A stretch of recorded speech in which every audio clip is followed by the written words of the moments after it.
ಆತ್ಮೀಯರೇ, ರಾಮನಗರ ಜಿಲ್ಲೆಯ ಬಿಡದಿಯ ಭದ್ರಾಪುರದ ದಿವಂಗತ ಯಲ್ಲಪ್ಪ ಶೀಲಾ ದಂಪತಿಗಳ ಪುತ್ರಿ ಖುಷಿ ಎನ್ನುವ ಹಕ್ಕಿಪಿಕ್ಕಿ ಬುಡಕಟ್ಟು ಜನಾಂಗದ ಬಾಲಕಿಯ ಶವ ರೈಲ್ವೆ ಹಳಿಯ ತೀರ ಪತ್ತೆಯಾಗಿತ್ತು. ಇದೊಂದು ಅನುಮಾನಾಸ್ಪದ ಸಾವಿನ ಪ್ರಕರಣವಾಗಿದ್ದು, ಈ ಬಗ್ಗೆ ಪೊಲೀಸರು ತನಿಖೆ ನಡೆಸುತ್ತಿದ್ದಾರೆ ಎಂದು ಹೇಳಿದರು.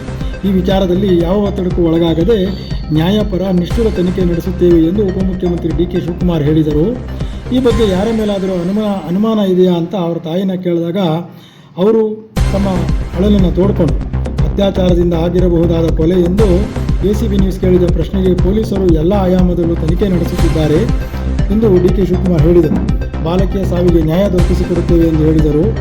ಬಾಲಕಿ ಖುಷಿ ಹಾಸ್ಟೆಲ್ನಲ್ಲಿ ವ್ಯಾಸಂಗ ಮಾಡುತ್ತಿದ್ದು ರಜೆಗೆ ಊರಿಗೆ ಬಂದಿದ್ದಾಗ ನಡೆದ ಘಟನೆ ಇದಾಗಿದೆ. ದುರಂತವೆಂದರೆ ಬಾಲಕಿ ಖುಷಿ ಮಾತು ಬಾರದ, ಕಿವಿ ಕೇಳಿಸದ ವಿಶೇಷ ಚೇತನ ಬಾಲಕಿ, ಆದರೂ ಚುರುಕಾಗಿದ್ದ ಬಾಲಕಿ ಎಂದು ಹೇಳಿದರು.